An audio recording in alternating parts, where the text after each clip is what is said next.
Hey guys, I just wanted to come in and share a quick thought with you and produce a little video on this one simple concept, right? When I start working with new people and we start going through some of the consultation and talking about some of the things that maybe has worked for them in the past or maybe some things they've struggled with, one of the simple things that eventually comes to surface and we start to deal with, and it's this concept that it was that one meal that they maybe ate more than they thought they should, or it was an exercise day that they missed out on that is keeping us from getting to whatever our ultimate goal is, what our initial objective is.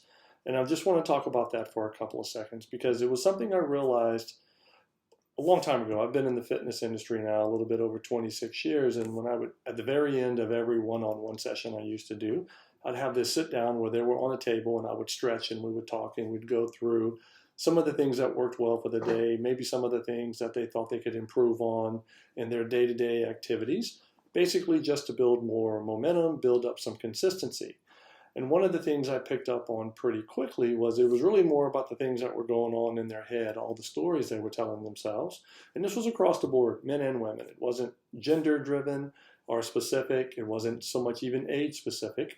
But I have worked primarily with men and women between the ages of 45 and 65 who were trying to figure out what next is. And they start realizing after having success in some degree with their family, in their personal life, or a lot of success in most cases in their professional lives, why would the health component of it be something that would lag behind?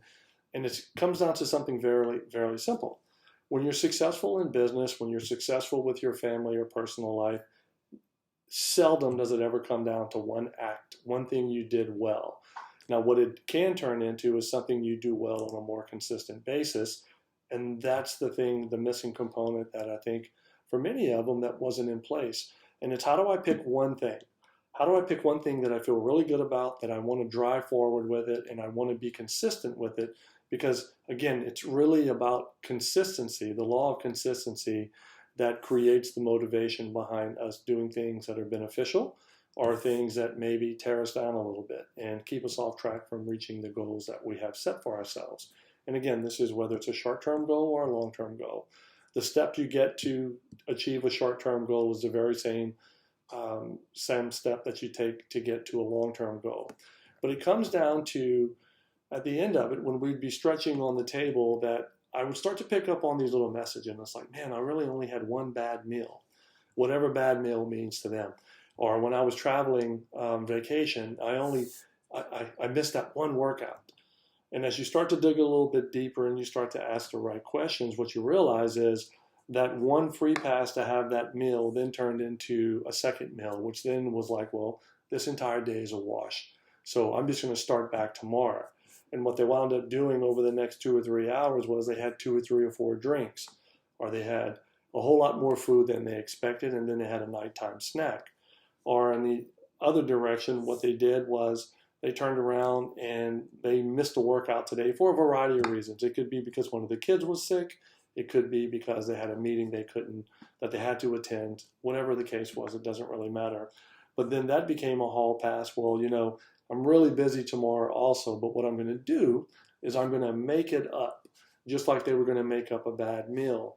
And what they're doing is they're letting themselves off the hook from actually reaching the goals that they set for themselves. And it becomes easier and easier to do the more we practice it. And I can tell you, I've used this before in other videos, wherever your energy goes, so will your results. So if you're going after things that are adding more quality and more benefit to your long-term life, that's what you're going to get in return. If you're doing things that maybe detract or take away from you having success with your health long-term or from your professional or personal life, guess what? That's what's going to happen. You're going to achieve it. So wherever your time goes and your energy goes, so does the reward or the spoils. So very seldom does it ever come down to just one meal that you could have done better or one missed workout, unless it's something that's scheduled or something that's factored in. Because from a weight loss standpoint, it just matters how many calories you take in compared to how many calories you burn off in a day. It's no more complicated than that. From an exercise standpoint, the more you exercise, and I'm not talking about you having to go for hours and hours and hours, but the more consistent that you get with your exercise, the rewards are going to be on the other side are going to be bountiful. And that's the thing to remember, that it's just finding something that's realistic to you and where you are right now, finding something that's achievable, that you truly believe in, because I've talked about this before. It seldom comes down to the how or the what. It always comes down to the why. Why are you going to get on this workout program? Why are you going to go into work a couple of hours earlier?